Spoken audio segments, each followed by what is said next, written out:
హరే కృష్ణ. మాతాజీ వినిపిస్తుంది కదా?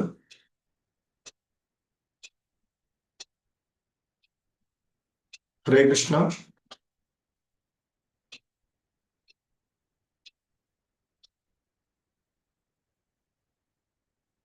హరే కృష్ణ ప్రభుజీ, ప్రణామాలు. మాతాజీ వినిపిస్తుంది కదా? హరే కృష్ణ. వినిపిస్తుంది మా ప్రభుజీ. ఓకే. హరే కృష్ణ.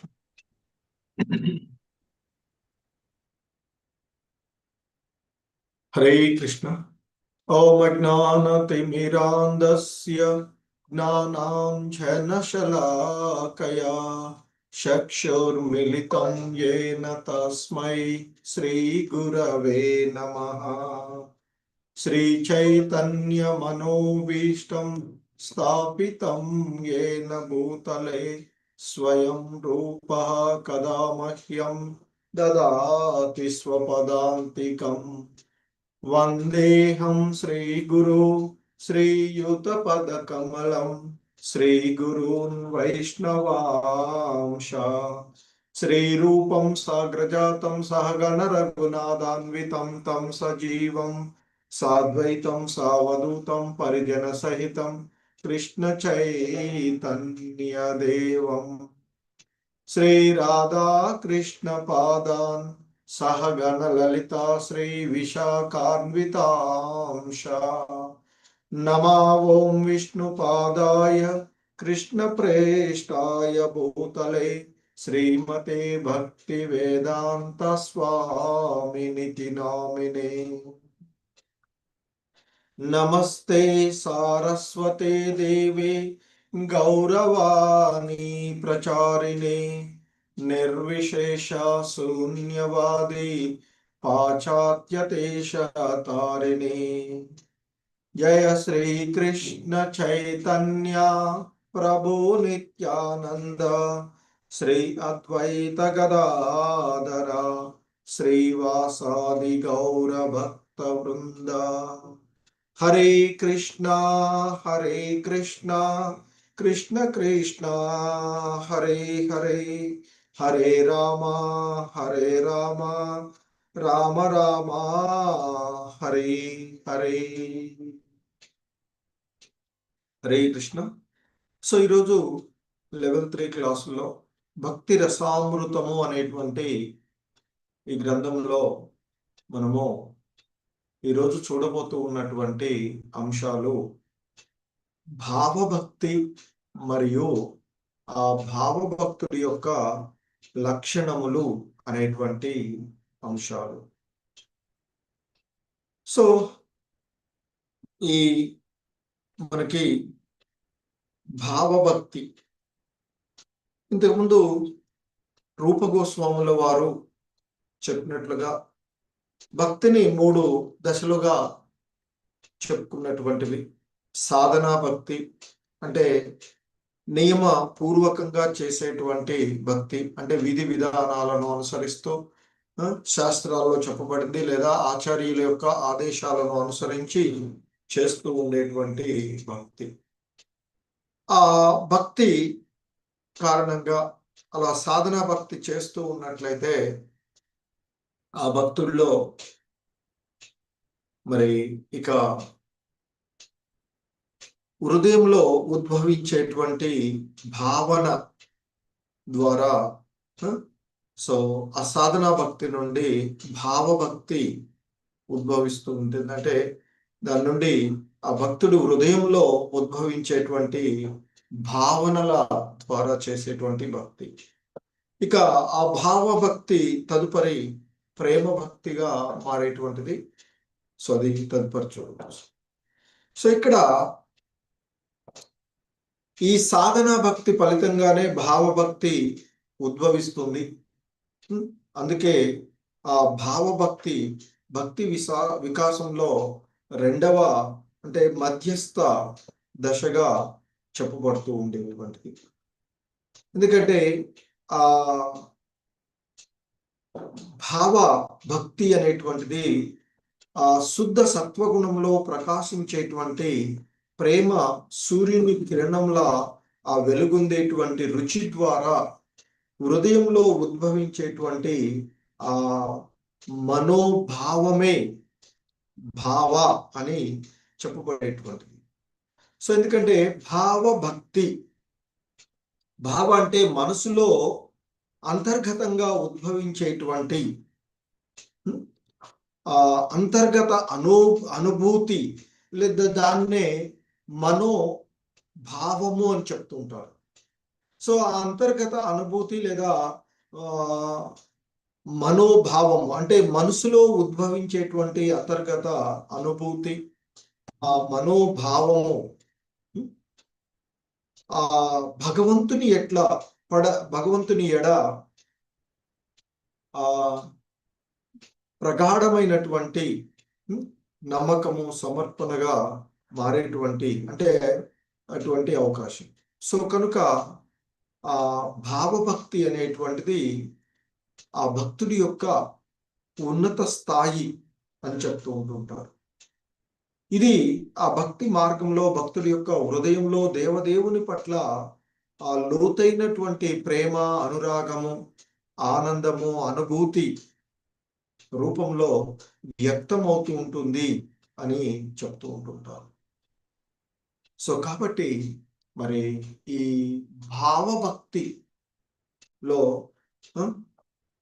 ఉన్నటువంటి అంటే భావభక్తి అంటే ఆ దేవదేవుని పట్ల ఉన్నటువంటి ఆ ప్రేమ, ఆలోచనల కన్నా, కర్మల కన్నా ఎక్కువగా హృదయానుభూతిగా మారినటువంటి భక్తిని మనము భావభక్తిగా చెప్తూ ఉంటుంటాం.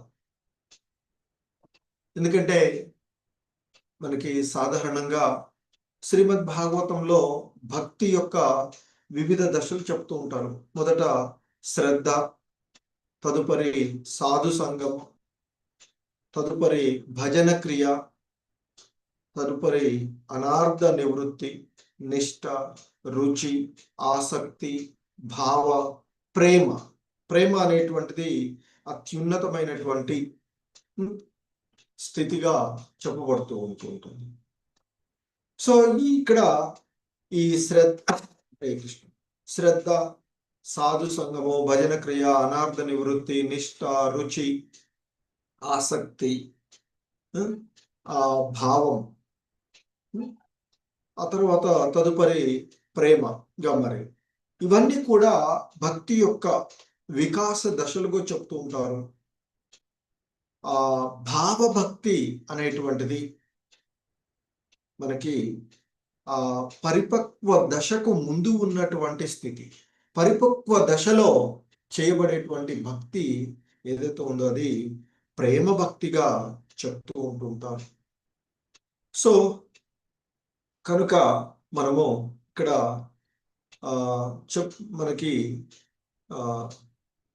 ఇస్కాన్ సంస్థాపక ఆచార్యులైనటువంటి శ్రీల ప్రభుపాదుల వారి యొక్క వివరణంలో ఈ విధంగా చెప్తూ ఉన్నారు. అంటే ఆ రూప గోస్వాముల వారి విషయాలకు సంక్షిప్త వ్యాఖ్యానంగా ఉన్నటువంటి దానిలో చెప్తున్నారు. సో సూర్యుడు గ్రహ కుటుంబమునకు మిక్కిలి దూరంగానున్నాడు. ఎట్టి మబ్బులను ఆయనను ఆవరింపగల అవకాశం లేదు. అట్లే ఒక భక్తుడు సూర్యుని వలె పవిత్రుడైనప్పుడు అతని పవిత్ర హృదయం నుండి భావభక్తి వెలువడును అంటూ చెప్తున్నారు. అంటే సూర్యుని కాంతి కంటే కూడా అది మిక్కిలి తేజోవంతంగా ఉంటుంది అని చెప్తుంటారు. అప్పుడే శ్రీకృష్ణుడితో అతని అనుబంధము పరిపూర్ణమగును. సహజంగానే అతడు భావభక్తితో భగవత్ సేవ చేయుటకు ఉత్సాహమును ప్రదర్శించుచుండును. ఆ దశలో భక్తుడు ఉత్తమాధికారి స్థితిని అందుకుంటాడు అని చెప్తున్నారు. అట్టి భక్తునకు ఐహిక మమకారముల వలన ఎట్టి అలజడి కలగదు.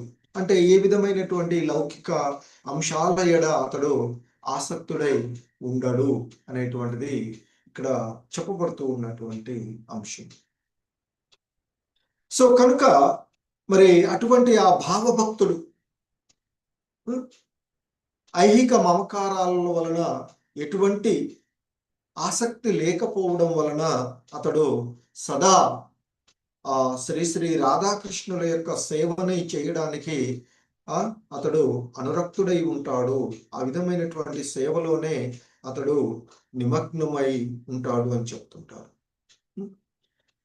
సో కాబట్టి మరి పూర్వపు అధ్యాయంలో భక్తియుత సేవ యొక్క లక్షణాలు మనము ఇంతకుముందు చూసినటువంటివి.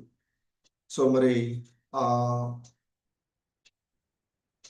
లక్షణాల్లో ముందుగా మన యొక్క ప్రస్తుత ఇంద్రియములతోనే భక్తియుత సేవను చేయుచున్నచో క్రమేణా ఎట్లు మనము భావభక్తి స్థాయికి అందుకోగలమో అంతే కదా.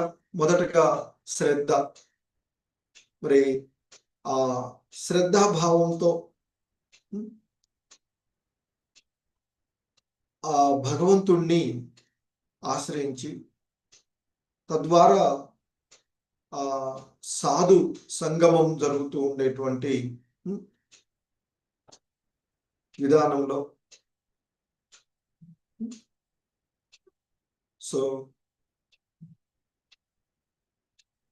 తర్వాత భజన క్రియ, అనార్థ నివృత్తి, భజన క్రియ, అనార్థ నివృత్తి. సో ఆ విధంగా క్రమక్రమంగా అతడు భావభక్తి స్థాయికి మరి సహజంగానే మొదటగా అతడు నియమ నిబంధనలను ఏది మనం చెప్తున్నట్లుగా మొదట్లో సాధన భక్తి ద్వారా ఉంటూ ఆ సాధన భక్తి ద్వారా అతడు ఆ భక్తియుత సేవలో నిమగ్నమై ఉండడం వల్ల సో క్రమంగా అతనికి ఆ భగవంతుని యొక్క కరుణ ద్వారా సహజమైనటువంటి ప్రేమతో ఆ భగవంతుణ్ణి సేవించేటువంటి భావరూప భక్తి అతడిలో ఉద్భవిస్తుంది. అంటే ఆ భక్తి హృదయం నుండి ఉద్భవించేటువంటి భావన కలుగుతూ ఉంటుంది అని చెప్తున్నారు. సో ఆ విధంగా అతడు ఆ భగవంతుని యొక్క సేవలో నిమగ్నం అవడము, మరి అలా శుద్ధ భక్తుల యొక్క సాంగత్వము, నిరంతర సాధన, మరి ఇక శ్రీకృష్ణుడు యొక్క గాని ఆ కృష్ణుని యొక్క విశుద్ధ భక్తుని యొక్క అవ్యాజ అనురాగము ప్రసారించుట, సాధారణంగా ఆ భక్తుల సాంగత్వం వలనే భావభక్తి స్థాయిని అందుకోగలరు. అంటే ఆధ్యాత్మిక ఆచార్యులు లేదా శుద్ధ భక్తుల యొక్క సాంగత్వం వలన ఆ భక్తుల సాంగత్వంలోనే అతడు విధులను ఖచ్చితంగా పాటిస్తూ భక్తియుత సేవను చేయుచున్నట్లయితే అటువంటి భక్తుడు మరి ఆ భావస్థితిని అందుకోగలడు అని చెప్తూ ఉన్నటువంటిది. సో ఆ విధంగా మరి ఆ భావభక్తి స్థితికి అంటే హృదయపూర్వకంగా హృదయంలో ఆ భగవంతుని ఎడ ప్రేమను కలిగి ఆ విధంగా చేసేటువంటి భక్తియుతమైనటువంటి సేవ. మరి ఇక్కడ శ్రీమద్ భాగవతంలో ఉన్నటువంటి కొన్ని ఉదాహరణలను మనకి చెప్తూ ఉన్నారు. నారద మహర్షి మరి అతని యొక్క స్థితిని గురించి చెప్తూ అంటే భక్తుల యొక్క సాంగత్వం వలన కలిగినటువంటి తనకు కలిగినటువంటి అనుభూతిని తెలియచేసేటువంటి అంశాన్ని మనకి ఇక్కడ చెప్తూ ఉంటారు. నారద మహర్షి చెప్తాడు, మొదట నేను వర్షాకాలంలో చాతుర్మాస్య దీక్ష వహించిన మునుల సేవలో గడపసాగితిని. ప్రతి ఉదయము ప్రతి సాయంత్రము వారు హరే కృష్ణ మహామంత్రంతో సంకీర్తనము చేయుటను ఆలకించితిని. క్రమంగా నా హృదయము పవిత్రమైనది. వారి సంకీర్తనలను శ్రద్ధగా వినటం వలన వెంటనే ఐహిక జగత్తుకు చెందిన రజో తమో గుణములు అంతరించి నా మీద వాని ప్రభావము తొలగిపోయెను. భక్తియుత సేవలో నా మనసు దృఢంగా లగ్నమయ్యను. అంటే ఈ శ్రద్ధ తర్వాత భక్తుల యొక్క సాంగత్వము వలన కలిగేటువంటి ఫలితాన్ని ఎలా ఉంటుంది అనేటువంటి దానికి మనకి నారద మహర్షి, ఎందుకంటే దాసీపుత్రుడుగా ఉన్నటువంటి అతడు మహర్షి స్థాయికి అతడు పరిపూర్ణంగా సశరీరంగా అతడు భగవద్ధామాన్ని చేరుకుని ముక్త స్థితిని పొందినటువంటి అంశాన్ని మనం చూస్తూ ఉంటాం. సో ఇప్పుడు అతడు నిత్యము అన్ని లోకాల్లో నిరంతరము ఆ నారాయణ ఇట్లా సో ఆ నారాయణ నామస్మరణలోనే నిరంతరము నిమగ్నమయ్యేటువంటి, అంటే ఇక్కడ కేవలము శుద్ధ భక్తుల సాహచర్యం వలనే ఒక వ్యక్తి ఎట్లు భావభక్తి స్థాయికి ఎదగగలుగుతాడో మనము ఆ నారదుడి యొక్క ఉదాహరణ ద్వారా చూడవచ్చు. ఎందుకంటే ఆ చాతుర్మాస్య దీక్ష సమయంలో ఆ మునులు అక్కడ ఉన్నప్పుడు ఆయన యొక్క తల్లి ఒక బ్రాహ్మణుని ఇంట్లో దాసిగా ఉంటూ ఉంటుంది. సో ఆమె వారికి సేవ చేస్తూ, ఆ సందర్భంలో ఇతడు కూడా వారితో పాటు ఉండి, సో వారికి ఆ ఉదయము సాయంత్రము వారు ఆ సంకీర్తనంలో పాల్గొనేటప్పుడు అతడు కూడా వినడము, ఆ శ్రవణము, ఇంతకుముందు మనం చెప్తున్న శ్రవణ కీర్తనాదులు ఎలా ఆధ్యాత్మిక వృద్ధికి దోహదపడతాయి అనేటువంటిది కూడా ఇక్కడ దీంట్లో చూడవచ్చు. ఆ శ్రవణం ద్వారా అతనిలో తనపై ఉన్నటువంటి, ఎందుకంటే ఈ భౌతిక జగత్తులో వాస్తవానికి ప్రతి జీవుడు కూడా శుద్ధమైనటువంటి స్థితిలో ఉన్నటువంటి వాడే, కానీ భౌతిక జగత్తులోకి ఈ మాయా ప్రభావం చేత అతడు రజో తమో గుణాల యొక్క ప్రభావంలో ఉండేటువంటి వాడు. సో ఆ విధంగా 4 నెలల కాలం పాటు ఉదయము సాయంత్రము హరే కృష్ణ మహామంత్ర శ్రవణము వినడం ద్వారా, ఎందుకంటే ఆ విశుద్ధ భక్తులు కీర్తించేటువంటి ఆ శుద్ధ భక్తుల నిత్య సాంగత్వం వలన ఆయన హృదయము పవిత్రీకరించబడి సహజంగానే శ్రీకృష్ణుడి ఎడ అతని యొక్క హృదయంలో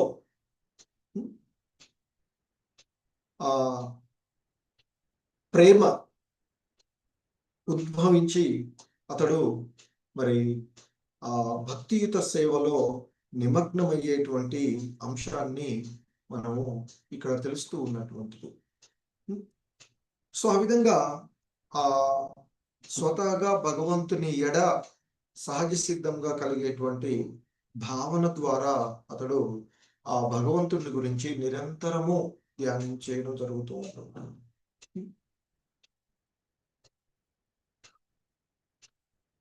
సో అదే విధంగా మరొక ఉదాహరణ కూడా ఇక్కడ చెప్తున్నారు. కపిల భగవానుడు తెలిపేటువంటి మాటలను ఇక్కడ మనకి చెప్తున్నారు. కపిల భగవానుల వారు శ్రీమద్ భాగవతము 3వ స్కందము 25వ అధ్యాయంలోనే చెప్తారు. ఆయన కూడా తన తల్లితో చెప్తారు, ఓ తల్లి, శుద్ధ భక్తుల సాంగత్యంలో ఉన్నప్పుడు నా భక్తియుత సేవ సామర్థ్యము నాకు అనుభూతమగును. అనగా ఒక శుద్ధ భక్తుడు ప్రసంగించినప్పుడు అతని మాటలు శ్రోతల హృదయములపై పనిచేయును అంటూ చెప్తున్నారు. శ్రవణ కీర్తనలలోని రహస్యము అదే అని చెప్తారు. అంటే ఒక భక్తుడు, శుద్ధ భక్తుడు ప్రవచనం చేస్తూ ఉన్నప్పుడు వినడం వల్ల, శ్రవణం వల్ల కలిగింది. అలాగే మరి ఆ శుద్ధ భక్తుడు ప్రసంగించడం వల్ల, కీర్తనం చేయడం. సో దీనికి మనం ఉదాహరణకి ఇంతకుముందు చెప్పుకున్నట్లుగా పరీక్షిత్ మహారాజు, సుఖదేవ గోస్వాముల వారు. సో శ్రవణ కీర్తనల ద్వారా వారి యొక్క హృదయం పైన అది పనిచేస్తుంది. ఆ భగవంతుని యొక్క లీలలు, ఆ భగవంతుని యొక్క దివ్య కర్మలు.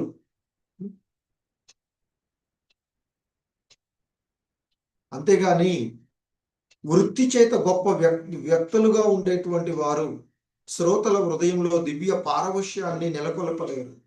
కొంతమంది చాలా ఉన్నతంగా ప్రసంగిస్తూ ఉంటుంటారు, వారి యొక్క మాటలకు అట్రాక్ట్ అవుతూ ఉంటారు, కానీ అది భక్తి భావాన్ని కలగజేయదు అని చెప్తూ ఉన్నారు. సో కాబట్టి భగవంతుని యొక్క భక్తియుత సేవలో నిమగ్నమైనటువంటి భక్తుడు ప్రసంగించినప్పుడు మాత్రమే ఆధ్యాత్మిక జీవనము మేల్కొల్పుతుంది అని చెప్తారు. అంటే భక్తుల యొక్క సాంగత్వంలో భక్తుల ముఖత విన్నప్పుడే మనకి ఆ భక్తి భక్తి ఏర్పడుతుంది అని చెప్తుంటారు. సో కాబట్టి మరి ఆ భక్తుల యొక్క సాంగత్వం వలన, సేవ వలన కనిష్ట భక్తులు దేవాది దేవుని పట్ల ఆసక్తి, భావ, ప్రేమను నిస్సందేహంగా పెంపొందించుకోగలరు అంటూ చెబుతున్నటువంటిది. సో అందుకే ఇక్కడ చెప్తూ ఉంటారు, భావభక్తి స్థాయి నందు కోగలిగిన, అంటే భావభక్తి స్థాయికి ఎదగగలిగినటువంటి కనిష్ట స్థాయిలో ఉన్నటువంటి భక్తుడు మరి ఆ దేవదేవుని అనుగ్రహం కొరకై ఆ రాత్రంతా కూడా నాట్యం చేసినటువంటి ఆ భగవంతుని కొరకు కథ ఒకటి ఉన్నది అని చెప్తుంటారు. అలాగే ఒక్కొక్కప్పుడు ఎట్టి భక్తి సాధనయు లేకుండా ఆకస్మికంగా ఒక వ్యక్తిలో కృష్ణ భక్తి మొలకెత్తుట కూడా గోచరించవచ్చు. అటువంటి ఆకస్మికమైనటువంటి భక్తి భావన శ్రీకృష్ణుని అనుగ్రహం వలన లేదా కృష్ణ భక్తుని యొక్క అనుగ్రహం వలన కానీ మొలకెత్తుతుంది అనేది మనము గ్రహించవలసిన చెప్తుంది. అంతేగాని అది కాకతాళీయంగా జరిగేటువంటిది కాదు అని చెప్తుంటారు. సో మరి అది కేవలము ఒక మాట వలనో, ఒక చూపు వలనో, ఒక ఆశీర్వాదం వలనో ఆ విశుద్ధ భక్తుల యొక్క ఆ మాట వలనో, లేదా చూపు వలనో, లేదా ఆశీర్వాదం వలనో ఆ కనిష్ట భక్తులలో భావభక్తి అంకురిస్తూ ఉంటుంది అని చెప్తూ ఉంటుంటారు. అలాగే ఇంకా కొన్ని ఎన్నో ఉదాహరణలను మనకి శ్రీల ప్రభుపాదుల వారు మనకి భక్తి రసామృతంలో ఇవ్వబడినటువంటి అంశాలు. ఎందుకంటే ఆయన ఒక స్కంద పురాణంలో ఉన్నటువంటి ఒక అంశాన్ని చెప్తూ ఉంటారు. కేవలము ఒక చూపు వలన శ్రీకృష్ణుని పట్ల భావభక్తి అంకురించుటను గురించి ఒక శ్లోకం ఉన్నటువంటి చెప్తారు. ఏంటంటే, జాంగల దేశ వాసులు దేవదేవుడకు శ్రీకృష్ణుణ్ణి సందర్శించినంతనే వారి హృదయములు ఆయన వశమై ఆయన నుండి తమ చూపులను మరచుకొనలేకపోయిరి. సో దీనికి కూడా మనకి ఇంతకు ముందు రూపగోస్వాముల వారు ఆ వృందావనంలో ఉన్నటువంటి కేశిగట్టు వద్ద ఉన్నటువంటి ఆ దివ్య శ్యామ సుందరమైనటువంటి శ్రీకృష్ణ భగవానుని రూపాన్ని గురించి వర్ణించారు. ఎందుకంటే ఆయన చెప్తారు, సాధారణంగా ఒక వ్యంగ్య కవితగా చెప్తారు, హే మిత్రమా, ఇంకా ఈ భౌతిక జగత్తులో ఇతర స్నేహితులతో గడపాలి అనేటువంటి కోరిక నీలో ఉన్నట్లయితే నీవు ఆ కేశఘాటు వద్ద ఉన్నటువంటి శ్రీకృష్ణుని దివ్య రూపమును చూడాలనుకోకు అని చెప్తారు. ఎందుకంటే ఆ భగవంతుని సందర్శించగానే ఆ శ్యామ సుందర దివ్యమైనటువంటి పూర్ణ పురుషోత్తముడిని దర్శించుకోగానే వారి యొక్క హృదయాలలో ఆ భగవంతుడి నుండి మరలా బయటపడలేరు అని చెప్తున్నారు. అలా కూడా జరుగుతూ ఉండేటువంటి. సో ఇంకా మరొక ఉదాహరణ కూడా చెప్తున్నారు. సుఖ సంహితలో నారదుడు శ్రీల వ్యాస భగవానుడితో చెప్పినటువంటి ఒక అంశాన్ని కూడా మనకి ఇక్కడ గుర్తు చేస్తున్నారు. నీకు కలిగిన కుమారుడు, అంటే సుఖదేవ గోస్వాముల వారిని గురించి చెప్తూ ఉంటారు. దేవాది దేవుడి యొక్క గొప్ప భక్తుడు, ఎట్టి విధులను పాటింపకుండగానే, ఎట్టి సాధనయు చేయకుండగానే అనేక జన్మలలో భక్తి సాధన చేసినచో కలుగు లక్షణములన్నింటినీ అతనిలో నేను గమనించి తిని అని చెప్తారు. ఎందుకంటే సుఖదేవ గోస్వాముల వారు వ్యాసుల వారికి జన్మించిన తదుపరి ఆయనకి చేయవలసినటువంటి ఏ కార్యం కానీ చేయలేరు అని చెప్తారు. ఆయనకి ఇంకా ఈ తత్వాలను గురించి బోధించడం కానీ ఆ నబీని కూడా ఏమీ చేయలేదు. ఎందుకంటే ఆయన నేరుగానే ఆ భగవంతుని యొక్క గొప్ప భక్తుడు. ఎటువంటి విధులు, ఎందుకంటే మనకి ఆ భక్తి స్థాయిని అందుకోవడానికి మొదటగా కొన్ని విధిగా చేయవలసినటువంటి కర్మలు ఉంటాయి. ఒడుగు చేయడం అలాంటివి కొన్ని కొన్ని ఉండేటువంటి వాటన్నిటినీ కూడా ఏవి చేయకుండానే, ఎటువంటి సాధన చేయకుండానే అతడు నేరుగా ఉత్తమ భక్తుడుగా ఉన్నటువంటి స్థితిలో అనేక జన్మలలో భక్తి సాధన చేసినటువంటి లక్షణాలన్నీ కూడా అతనిలో ఉన్నాయి ఇటువంటి అని చెప్తారు నారదుల వారు వ్యాసుడితో చెప్తూ. సో ఆ విధంగా ఒక్కొక్కసారి వారి యొక్క పూర్వజన్మ సుకృతాల వలన పూర్వజన్మలలో చేసుకున్నటువంటి, ఎందుకంటే ఎన్నెన్నో జన్మలలో ఆ భగవంతుని యొక్క భక్తియుత సేవలు చేయడం వల్ల ఒక్కొక్కసారి వారికి నేరుగా ఆ గతానికి సంబంధించిన, ఎందుకంటే ఆధ్యాత్మికమైనటువంటి విషయాలు ఎలాగూ అవి కొనసాగుతూనే ఉంటాయి. ఒక జన్మలో ఒక 10% చేసామనుకోండి, మరొక జన్మలో ఒక 20% చేసామనుకోండి, అలా చేసేటువంటిది అలా కంటిన్యూ అవుతూ ఉంటుంది. మళ్ళీ మూడో జన్మ వచ్చినట్లయితే ఆ 20% నుంచే కంటిన్యూ అవుతుంది, జీరో నుంచి ప్రారంభించింది. అదే భౌతికమైనటువంటి విషయాలైతే జీరోతోనే ప్రారంభం అవుతుంది. సో ఆ విధంగా ఉన్నటువంటి, అలాగే ఇంకా భావభక్తిని గురించి శ్రీమద్ భాగవతంలో ఉన్నటువంటి మరొక అంశాన్ని కూడా నారదుడు మన ధర్మరాజుతో చెప్తూ ఉన్నటువంటి అంశాన్ని చెప్తారు. మహారాజా, ప్రహ్లాదుని స్వభావము ఇట్టిదని వర్ణించుట మిక్కిలి కష్టం. అతనిలో శ్రీకృష్ణుని పట్ల సహజముగానే ఆకర్షణ ఏర్పడినది. అతని స్వభావమును గూర్చి నేను ఏమి చెప్పినను అవి వట్టి మాటలేయగు. అతని నిజమైన స్వభావము వర్ణనాతీతమైనది. అంటే ప్రహ్లాదుడు భావభక్తిని శ్రీకృష్ణుని అనుగ్రహం వలన కలిగిన సహజ పరిణామం అని నారదుడు అంగీకరించినట్లుగా ఇక్కడ జరుగుతుంది. అంటే ఆ భగవంతుని యొక్క అనుగ్రహం ద్వారానే ఈ భావభక్తి, అది శ్రీకృష్ణుని పట్ల ప్రహ్లాదుడికి ఉన్నటువంటి సహజ ఆకర్షణ కేవలము ఆ విశుద్ధ భక్తుడైనటువంటి నారదుడి యొక్క అనుగ్రహం వలనే కలిగింది. ఎందుకంటే ఆ ప్రహ్లాదుడు తల్లి గర్భంలోనే ఉండగానే నారదుడి యొక్క ఆశ్రమంలో ఆ భగవంతుని గురించి వినడం జరుగుతూ ఉంటుంది. ఆ విధంగా అతడు సహజంగానే ఆ విష్ణు భగవానుడి పైన, శ్రీకృష్ణ భగవాన్ దేవాది దేవుడి పైన సహజమైనటువంటి ఆకర్షణను కలిగి ఉన్నటువంటి వాడు అని చెప్తారు. సో ఆ విధంగా ఈ భక్తి,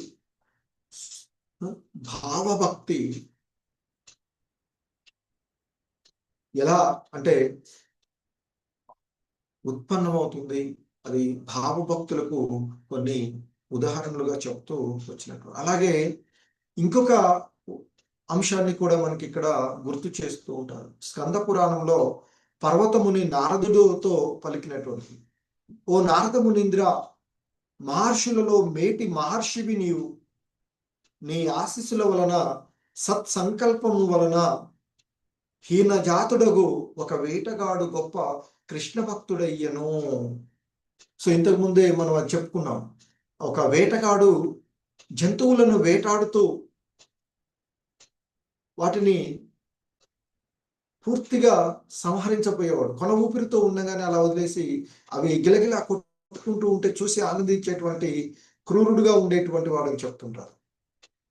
కానీ నారద మహర్షి యొక్క సాంగత్వం వలన అతడు విశుద్ధ భక్తిగా, తర్వాత చెప్పుకున్నాం, చీమలు కూడా పక్కకు జరిపి అతడు సాష్టాంగ నమస్కారము తన గురువైనటువంటి నారదుడికి చేసుకుంటాడు. ఆ సందర్భంలోనే పర్వతముని నారదుడితో చెప్పినటువంటి విషయాన్ని చెప్తుంటారు. మీరు అంటే నారదునితో అంటారు, మహర్షులలో మేటి మహర్షి మీరు. మీ యొక్క ఆశీస్సుల వలనే, మీ యొక్క సత్సంకల్పము వలనే ఒక హీన జాతిలో ఉన్నటువంటి ఒక వేటగాడు గొప్ప కృష్ణ భక్తుడయ్యాడు. అలాగే మనము నిన్న చెప్పుకున్నట్లు శబరి కూడా ఆ మాతంగ మహర్షి ఆశ్రమంలో ఆమె వారి యొక్క సాంగత్వంలో చేసినటువంటి సేవలకు గాను భగవంతుడే ఆమె దగ్గర రామావతారంలో వచ్చినప్పుడు ఆమె యొక్క ఆశ్రమంలోకి వెళ్ళి ఆమెకు దర్శనం ఇవ్వడం జరిగినట్టు. సో కాబట్టి ఈ భక్తికి కుల, మత, లింగ, వర్గ భేదం లేకుండా ఎవరైనా విశుద్ధ భక్తులు కావచ్చు అనేటువంటిది చెప్తూ ఉంటుంటారు. సో ఆ విధంగా మనకి భావభక్తి పెంపొందించడం. మరి అటువంటి యొక్క భావభక్తుడి యొక్క లక్షణాలను మనం చూసినట్లయితే ఆ భావభక్తుడు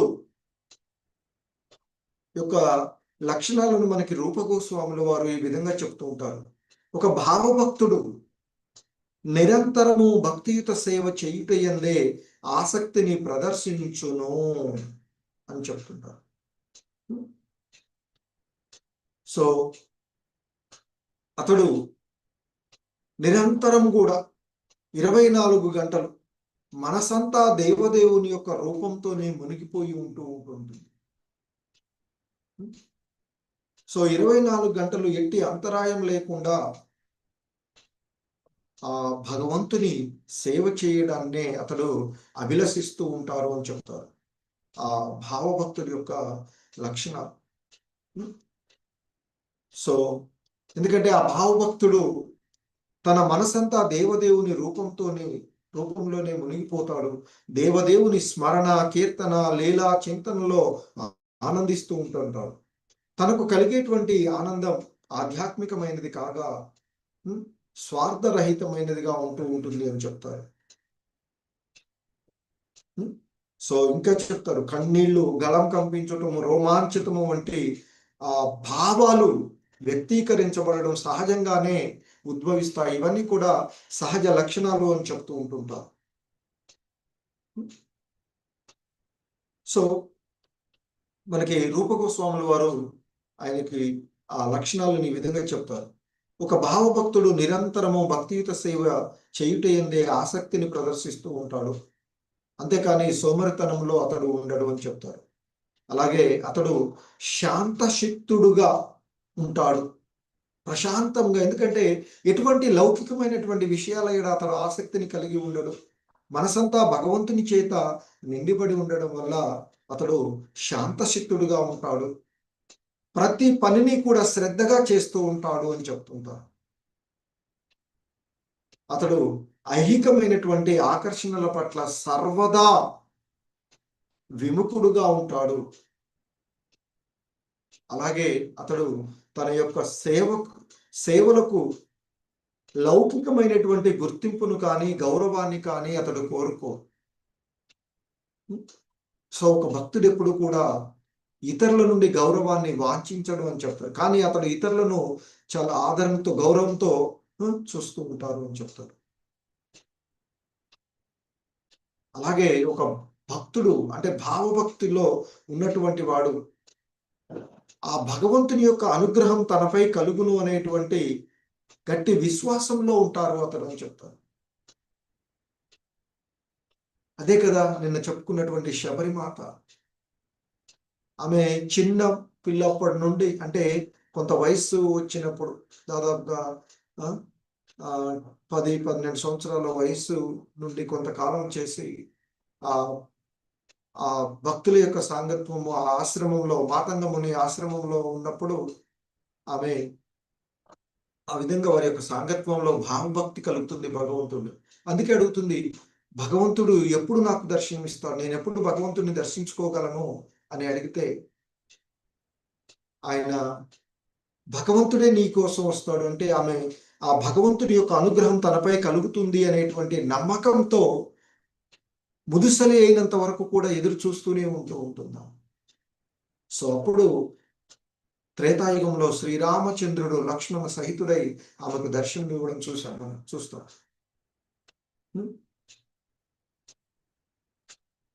సో అలాగే ఆ భావభక్తులు భక్తితో భగవంతుని కొలుచుటకు సదా ఆతురతను చూపెడుతూ ఉంటారు అని చెప్తారు. ఆమె ఎప్పుడు కూడా మరి మనం చెప్పుకున్నట్లుగా నిరంతరము ఆ ఆశ్రమాన్ని శుభ్రపరిచి భగవంతుడు వస్తాడని ఎదురు చూస్తూ ప్రతిరోజు కూడా పండ్లు తీసుకొచ్చి ఆయన కోసం ఉంచడం అలా చేస్తూ ఉంటుంది. సో కాబట్టి భక్తితో భగవంతుని కొలిచేటానికి సదా ఆతృతతో భావభక్తులు ఉంటారు అని చెప్తారు. అలాగే భావభక్తిలో ఉన్నటువంటి వాళ్ళు ఆ దేవదేవుని యొక్క దివ్య నామాలను జపించటం అంటేనే ఎంతో ఇష్టాన్ని కలిగి ఉంటారు అని చెప్తారు. అలాగే ఆ దేవదేవుని యొక్క దివ్య గుణాలను వర్ణించుట ఆ భావభక్తులకి మిక్కిలి ఇష్టమైనటువంటి ప్రక్రియ అని చెప్తున్నాను. అలాగే ఈ భావభక్తులు ఆ దేవాది దేవుడు తన నిత్య లీలలను ప్రదర్శించినటువంటి మధుర, వృందావనము, ద్వారకా మున్నగు పవిత్ర ధామముల యందు నివసించుటకు సదా ఉత్సుకతను చూపెడుతూ ఉంటారు అని చెప్తున్నారు.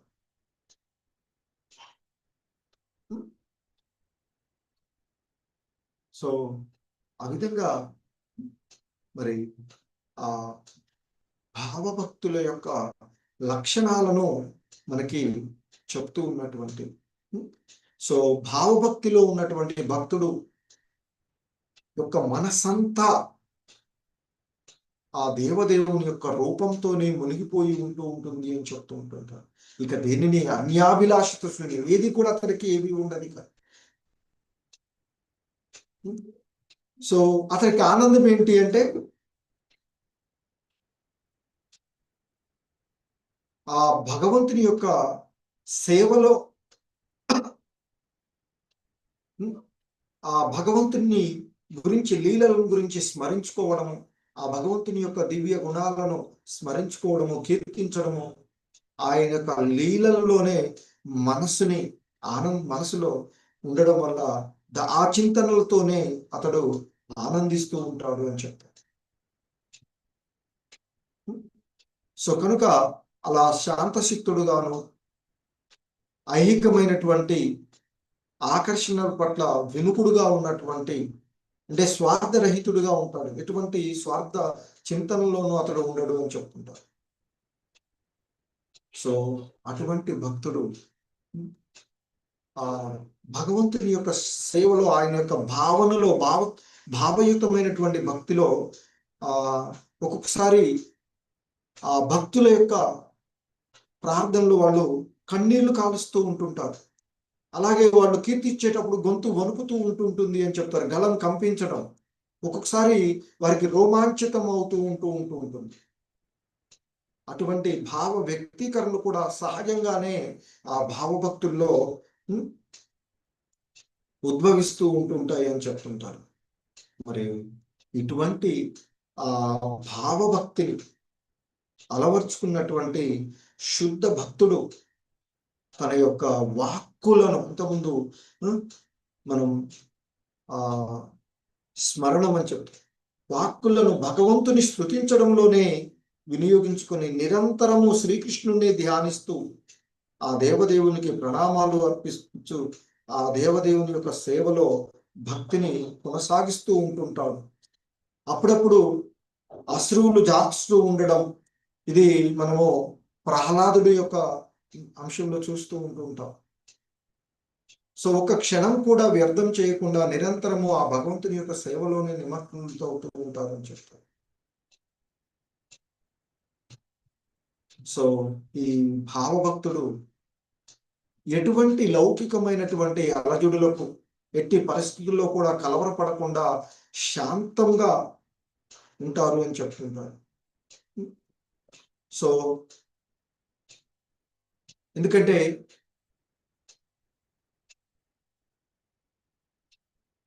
అటువంటి భావభక్తిలో ఉన్నటువంటి వారు మరణ సమయంలో కూడా వారు ఆ భగవంతుని యొక్క ధ్యాసలోనే, ఎందుకంటే ఎందుకు మనకు ఉదాహరణగా పరీక్షిత్ మహారాజునే చూడవచ్చు. ఎందుకంటే పరీక్షిత్ మహారాజు పాము కాటుకు గురి అయ్యి 7 రోజుల్లో అతడు మరణిస్తాడు అని తెలిసినటువంటి సందర్భంలో ఆ మరణం నుండి ఎలా బయటపడాలి అనేటువంటి ఆలోచన చేయలేదు. ఆ ఉన్నటువంటి కొద్ది సమయంలో ఆ భగవంతుణ్ణి యొక్క లీలలను సుఖదేవ గోస్వాముల వారి ద్వారా కంటిన్యూస్ గా 7 పగళ్ళు 7 రాత్రులు విన్నటువంటి వారు. అందుకే ఆయన మరణ సమయంలో తనకు ఎదురుగా ఉన్నటువంటి వాళ్ళతో, తన ముందు గల మునులతో మహారాజు పలికినటువంటి విషయాన్ని చెబుతున్నారు. ఇక్కడ గుర్తు చేస్తుంది. ప్రియమైన బ్రాహ్మణులారా, మిమ్ము శరణవేడిన దాసునిగా నన్ను మీరు అనుగ్రహింపు. త్రికరణ శుద్ధిగా శ్రీకృష్ణ భగవాన్ని పాదార విందములను సేవించుటకు నేను ఈ గంగా తీరమునకు వచ్చి తిని, గంగామాత కూడా నన్ను అనుగ్రహించున్నట్లుగా దీవింపు. బ్రాహ్మణ కుమారుని శాపము నన్ను గురికానిండు, నేను దానిని లెక్క చేయనీయను. ఎందుకంటే బ్రాహ్మణ కుమారుడు శాపం వల్లే ఆ పాము కాటుకు గురై 7 రోజుల తర్వాత అతడు మరణిస్తాడు అని శాపం పెడతాడు. నా తుది క్షణములలో విష్ణుమూర్తి దివ్య నామములను కీర్తించవలసినదిగా మాత్రమే నేను మిమ్మల్ని అర్థించుచున్నాను. దాని వలన దేవదేవుడి యొక్క దివ్య గుణములు నాకు అనుభూతమగుగాక అంటూ పరీక్షిత్ మహారాజు, ఎందుకంటే ఆ విధమైనటువంటి మాటల ద్వారా తెలుస్తూ ఉన్నటువంటిది ఏంటంటే ఆ ప్రవర్తన, ఆ మృత్యుముఖంలో కూడా అతను కలత చెందకుండా ఉన్నాడు. మనసులో ఎట్టి అశాంతి లేదు. శాంతయుతంగా శ్రీకృష్ణుడి పట్ల భావభక్తి అలవడిన భక్తుల్లో గోచరించేటువంటి లక్షణము అదేం చెప్తూ ఉంటుంటారు. అలాగే వైరాగ్యము, దీనికి మనం భరత మహారాజుని ఉదాహరణగా చెప్పుకోవచ్చు. భరత మహారాజు శ్రీకృష్ణుని పాదార విందముల యొక్క సౌందర్యముల పట్ల ఎంతటి ఆకర్షిత అయ్యాడంటే ఆయన తన యవ్వన భోగములను, కుటుంబము, పిల్లలు, మిత్రులు, రాజ్యము, సంపదలు అన్నింటినీ కూడా వదిలివేసి, అవన్నీ కూడా ఉండేటువంటి రాజుగా ఈ భూమండలాన్ని పరిపాలించినటువంటి వాటన్నిటినీ కూడా త్యజించి ఆయన వానప్రస్థుడిగా ఆశ్రమంలోకి వెళ్ళి అక్కడ చక్రనది ఒడ్డున ఒక ఆశ్రమాన్ని ఏర్పరచుకొని భగవంతుని యొక్క ధ్యాసలో లీనమైనటువంటిది. సో అలాగే భావభక్తుడు నిగర్విగా ఉంటాడు అని చెప్తారు. ఎందుకంటే ఆ గర్వం లేకుండా ఉండడం, ఏమాత్రము గర్భితం కాకపోవడం అనేటువంటిది ఆ భావభక్తుల యొక్క లక్షణాలు అని చెప్తూ ఉంటుంటారు. సో దీనికి ఇక్కడ మనకి ఒక ఉదాహరణ చెప్తారు. భారతదేశ చరిత్రలో ఆ నిగర్వగా ఉన్నటువంటి వారి గురించి చెప్తూ ఉన్నారు. సుమారు అంటే ఇక్కడ శ్రీల ప్రపోజల్ వారు చెప్తుంది 200 ఏళ్ల క్రితము కలకత్తాలోని లాల్ బాబు అనే ఒక గొప్ప భూస్వామి వైష్ణవుడుగా మారి బృందావనంలో నివసించాడు. ఆయన కూడా తన రాజకీయ విరోధుల ఇండ్లకు సైతము భిక్షాటనకు అయిపోయెను. భిక్షాటనం అనగా గృహస్థులచే అవమానింపబడుటకు సిద్ధపడుట. ఒక్కొక్కసారి భిక్షాటన చేస్తూ ఉంటే కోపంలో ఉండే ఏం పని లేదా వచ్చి అడుక్కుంటున్నావు అని అనేటువంటి పరిస్థితి వస్తూ ఉంటుంది. అది సహజంగా జరిగేటువంటిది.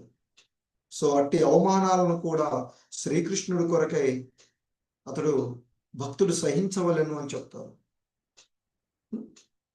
సో అలాగే ఇంకా ఈ ఆశాబంధనం. సో ఎందుకంటే దేవదేవుడి యొక్క అనుగ్రహం తనపై పడుతుంది అనేటువంటి ఒక విశ్వాసము, దృఢ విశ్వాసము ఏదైతే ఉందో దాన్ని ఆశాబంధము అంటారు.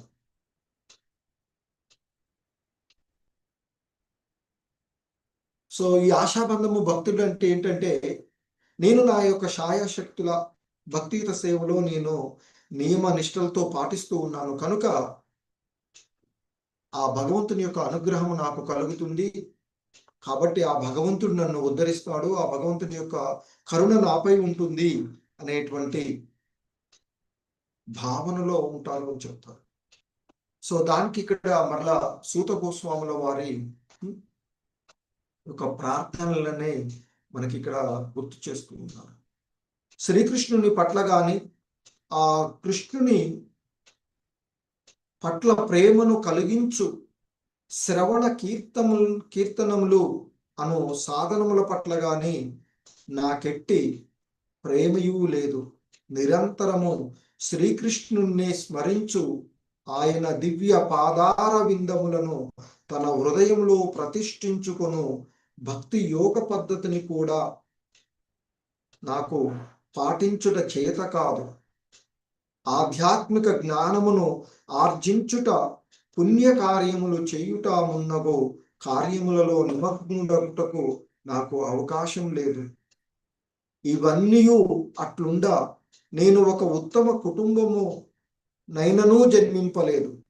అందుచేత నేను గోపీజన వల్లభుడగు నిన్ను వేడుకొనుట తప్ప గత్యంతరము లేదు. మీ పాదార విందములను ఏ విధంగా నేను చేరుకొనవలనని ఆశపడుచున్నాను. కానీ జీవితంలో ఆధ్యాత్మిక లక్ష్యమును చేరుకొనుటకు అవసరమైన సామర్థ్యము నాలో కొరవడుటచే అట్టి ఆశ నాకు బాధ కలుగుచున్నది. దీని అన్ని ఆయన చెప్తున్నారు. అంటే ఇక్కడ ఆ ఆశాబంధము అనేటువంటి ఈ పద్ధతి దేవదేవుని పాదార విందములను ఏదో విధంగా చేరుకోగలనని నిరంతరము ఆశాభావంతో ఉండాలి అని చెప్తూ ఉంటుంటారు. అలాగే ఎప్పుడు కూడా ఆసక్తితో భగవత్ సేవలో విజయము సాధించు విషయంలో తగినంత ఆసక్తి ఉండాలి అని చెప్తారు. అట్టి ఆసక్తినే సముత్కంఠ అని అంటే తీవ్రమైనటువంటి కోరిక అని చెప్తుంటారు. మనలో ఆ కోరిక ఉండాలి అని చెప్తుంటుంటారు. ఎందుకంటే మనకి బిల్వమంగళ ఠాకూర్ల వారి గురించి ఇంతకు ముందు కూడా ప్రస్తావన వచ్చినటువంటిది. ఏంటి ఆయన ఆ దేవదేవుడి కొరకు శ్రీకృష్ణుని యొక్క సౌందర్యం కొరకు ఎంతో సౌందర్యవతి అయినటువంటి తన ప్రేయస్ని కూడా వదిలేసి భక్తి యొక్క భావనలోకి వెళ్ళినటువంటి వాడు ఆ బిల్వమంగళ ఠాకూర్ల వాడు. ఆయన తన కృష్ణ కరుణామృతము అనేటువంటి ఒక గ్రంథం, అందులో ఎన్నో కృష్ణ కరుణ అమృతం అనేటువంటి ఆయన గురించి లీలల గురించి ఎంతో ఆయన చెప్తూ ఉండేటువంటి ఆ భగవంతుని అలా భావంతో ఆయన్ని కీర్తిస్తూ ఉంటారు. అందులో ఆయన ప్రతిపాదించినటువంటి ఒక ప్రతిపాదన ఇక్కడ గుర్తు చేస్తూ ఉన్నారు. ఏం చెప్తున్నాడంటే ఆయన సమస్త విశ్వమును సమ్మోహితము చేయు దేహ సౌందర్యము గల ఆ వృందావన బాలకుని కొరకై నేను ఉత్కంఠతతో నిరీక్షించుచున్నాను. చూడండి ఆయన ఏమంటున్నాడు, సమస్త విశ్వమును సమ్మోహితము చేయగల దేహ సౌందర్యము ఎవరు? ఆ శ్యామ సుందరుడైనటువంటి బాలకృష్ణుని గురించి ఆయన చేస్తున్నారు. సమస్త విశ్వమును సమ్మోహితము చేయు దేహ సౌందర్యము గల ఆ వృందావన బాలకుని కొరకై నేను ఉత్కంఠతతో నిరీక్షిస్తున్నాను. నల్లని కనుబొమ్మలతో విప్పారిన నల్లని కలువ రేకుల వంటి కన్నులతో ఆయన నిరంతరము ఆప్యాయతతో తన భక్తుల వంక చూచుచు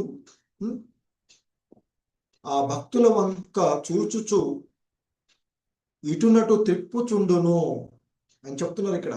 నల్లని కనుబొమ్మలతో విప్పారిన నల్లని కలువరేకుల వంటి కన్నులతో ఆయన నిరంతరము ఆప్యాయతతో తన భక్తుల వంక చూచుచు ఇటునటు తిప్పుచుండును. ఆ కళ్ళు అంటే చూడండి, భగవంతుని యొక్క అంగాలను ఎలా వర్ణిస్తూ ఉన్నారంటే అంత సున్నిహితంగా ఆయన శ్రద్ధతో భగవంతుణ్ణి ఆశ్రయిస్తూ ఉంటారు. ఇంకా చెప్తున్నారు, ఆయన కన్నులెప్పుడు ఆర్ద్రములై ఉండును, ఆయన పెదవులు రాగివలే ఎర్రగా నుండును, ఆ పెదవుల నుండి వెలువడి ధ్వని స్పందనము సర్వ జగత్తునకును మదపటేనుగు వలె పిచ్చి ఎక్కించును. అంటే ఆ భగవంతుని యొక్క ఆ ఆ అమృత వచనాలు అని చెప్తారు. అర్జునుడు కూడా చెప్తాడు కదా భగవద్గీతలో, కృష్ణ నీ వచనామృతము వింటూ ఉంటే ఇంకా ఇంకా వినాలి అనిపిస్తుంది అంటూ చెప్తారు. సో ఇక్కడ ఆయన బిల్వమంగళ ఠాకూర్ల వారు భగవంతుడిని ఈ విధంగా అంటున్నారు, ఆయన కన్నులెప్పుడు ఆత్రములై ఉండును, ఆయన పెదవులు రాగివలే ఎర్రగా నుండును, ఆ పెదవుల నుండి వెలువడు ధ్వని స్పందనము సర్వ జగత్తునకు మదపటేనుగుకు వలె పిచ్చి ఎక్కించును. ఈ వృందావనములో ఆయనను దర్శింపవలెనని నేను తహతహలాడుచున్నాను అంటూ ఆ వృందావన బాలకృష్ణుని ఆయన సో ఆ విధంగా కీర్తిస్తూ ఉన్నారు. సో అలా విజ్ఞప్తి విన్నపాలు చేసుకోవచ్చు, భగవంతుడి కోసం ఎదురు చూస్తూ ఉండవచ్చు, ఆ ఆసక్తితో భగవంతుడి కోసం ఎదురు చూస్తూ ఉండేటువంటి లక్షణం. అలాగే ఆ భగవన్నామ సంకీర్తన యందు రుచి ఉండాలి అని చెప్తుంటారు. సో ఇక్కడ ఆ రాధారాణి చేయటువంటి నామ సంకీర్తన గురించి చెప్పబడినటువంటి ఒక అంశాన్ని ఇక్కడ చెప్తారు. ప్రభు గోవింద వృషభాను కుమార్తెయగు రాధారాణి అసురువులు విడుచుచున్నది, కృష్ణ కృష్ణ అనుచు ఉత్కంఠతతో ఆమె నీ నామగానము చేయుచున్నది. ఎందుకంటే ఆ బృందావనాన్ని వదిలి మధురకు వెళ్ళినప్పుడు ఆ బృందావనంలో ఉన్నటువంటి వారు ఆతృత, ఆయన యొక్క విరహ భావనతో నిరంతరము కృష్ణ కృష్ణ అంటూ ఆయన కోసం ఎదురు చూస్తూ ఉన్నటువంటి విషయాన్ని చెప్తూ ఉంటారు. అలాగే భావభక్తుడు అనేటువంటి వాడు ఆ భగవంతుని యొక్క దివ్య లీలల యొక్క వర్ణన యందు ఆసక్తిని కలిగి ఉంటారు అని చెప్తుంటుంటారు. మళ్ళీ ఇక్కడ ఆ ఆసక్తికి బిల్వమంగళ ఠాకూర్ల వారిని కృష్ణామృతంలో ఉన్నటువంటి దాన్ని కోట్ చేస్తున్నారు. ఆయన ఏం చెప్తారంటే ఇట్లా, శ్రీకృష్ణుని కొరకు నేనేమి చేయగలను, అన్ని ఆనందములను మించిన ఆనంద నిదానము ఆయన, కొంటె పిల్లలలో కొంటె పిల్లవాడు, ఆ కృష్ణుని బాల్య లీలలు నా హృదయమును ఆకట్టుకొనుచున్నవి, నేనింకా ఆయనకేమి చేయగలను అంటూ కీర్తిస్తారు. సో అలాగే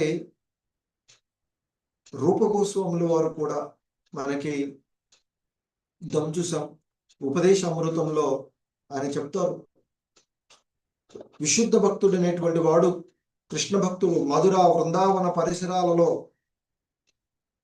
ఉంటారు. ఎందుకంటే ఆయన చెప్తారు మనకి ఉపదేశామృతంలో, వైకుంఠం కంటే కూడా ఎంతో అద్భుతమైనది, భౌతిక ప్రపంచం కంటే ఆధ్యాత్మిక జగత్తు ఎంతో ఉన్నతమైనదని చెప్తాం. అటువంటి ఆధ్యాత్మిక జగత్తులైనటువంటి వైకుంఠ లోకాల కంటే ఆ మధుర శ్రేష్టమైంది అని చెప్తారు.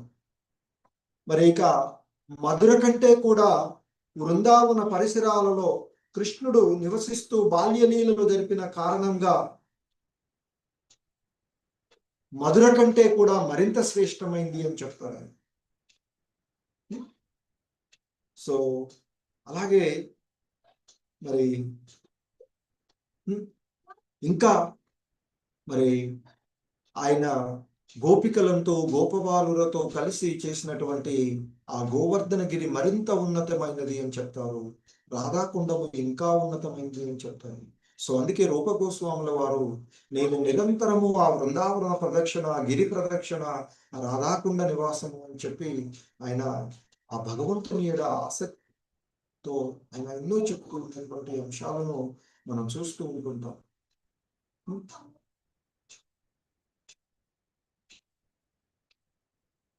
సో ఆ విధంగా ఆ భావభక్తుడు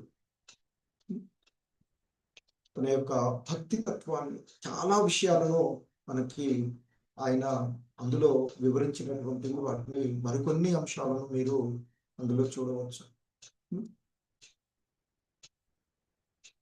ఇక్కడ చెప్తారు చూడు, ఒక వ్యక్తిలో క్రమంగా భావభక్తి పెంపొందుచుండుట గోచరించినచో శ్రీకృష్ణుని అవ్యాజమైన అనుగ్రహమే అందుకు కారణమని మనం గ్రహించాలి. ఒక వ్యక్తి ఐహిక భోగముల పట్ల పరిపూర్ణ వైరాగ్యమును సాధించి శుద్ధమైన భావభక్తిని పెంపొందించుకున్నచో ఒకప్పుడు యాదృచ్ఛికంగా భక్తియుక్త సేవలో అతడేదైనా అపరాధం చేసినను అట్టి భక్తుని నిరసించరాదు అని చెప్తారు. భగవంతుని పట్ల స్థిరమైన శ్రద్ధ కలిగిన భక్తుడు ఒకప్పుడు యాదృచ్ఛంగా భక్తి మార్గం నుండి పతితుడైనా కూడా అతన్ని శుద్ధ భక్తునిగానే పరిగణించవాలని భగవద్గీతలో చెప్పబడినటువంటి అంశం చెప్తుంటారు మనకి.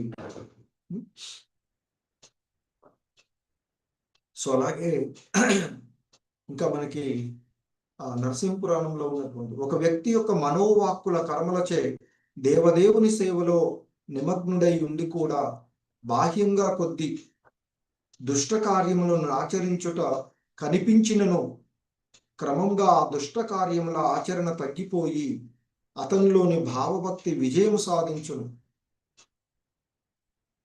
పున్నమి చందమామలో కొన్ని చిన్న చిన్న మచ్చలు కనిపించవచ్చును, అయినను దాని మూలంగా పూర్ణచంద్రుని ప్రకాశమునకు ఎట్టి లోపము కలగదు. ఒక్కొక్కసారి కొంతమంది భక్తులు కొన్ని ఏవైనా బయటకు అలా కనిపించినప్పటికీ కూడా అతడిలో ఉన్నటువంటి అధికంగా ఉన్నటువంటి, ఎలాగైతే పూర్ణమి చంద్రులో మనకి కొన్ని మచ్చలు కనిపిస్తుంది, అంత మాత్రం చంద్రుని యొక్క ప్రకాశం ఆగిపోదు. అలాగే భావభక్తుల్లో ఉండేటువంటి భక్తి అది ఉంటూ ఉంటుంది అని చెప్తున్నారు. సో అటువంటి విశుద్ధ భక్తుల విషయాల్లో ఏవైనా చిన్న చిన్న లోపాలు దొరలినా వాటిని పరిగణలోకి తీసుకోవద్దు అని చెప్తారు. కారణం ఏంటంటే శ్రీకృష్ణుని పట్ల అనుబంధము దివ్యానందదాయకము. సో అవన్నీ కూడా అతడిలో ఉండడం వల్ల ఈ చిన్న చిన్న అంశాలను పరిగణలోకి తీసుకోవద్దు అని చెప్తారు. హరే కృష్ణ. అందుకనే రూపగోస్వాములు వారు చెప్తారు, విశుద్ధ భక్తులను వారి యొక్క దేహ సంబంధమైనటువంటి విషయాల ద్వారా అంచనా వేయద్దు అని చెప్తారు. ఎందుకంటే ఆయన చెప్తారు, గంగాజలం కొన్నిసార్లు కొన్ని మురుకుతో ఉన్నట్లు కనిపించవచ్చు, అంత మాత్రాన ఆ జలం యొక్క పవిత్రత ఎటు వెళ్ళదు అని చెప్తుంటారు. ఎందుకంటే అవి ఆ భగవంతుని యొక్క పాదాలను స్పృశించి వచ్చినటువంటి జలం.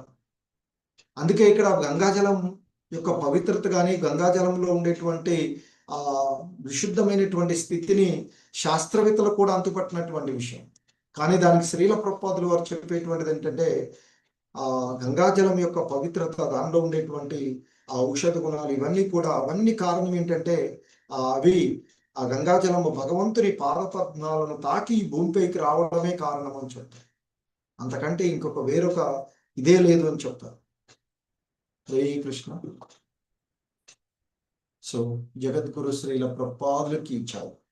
సో ఈ విధంగా భావభక్తి, ఆ భావభక్తుడి యొక్క లక్షణములు అనేటువంటి అంశాలను మనము చూస్తూ ఉన్నాం. హరే కృష్ణ.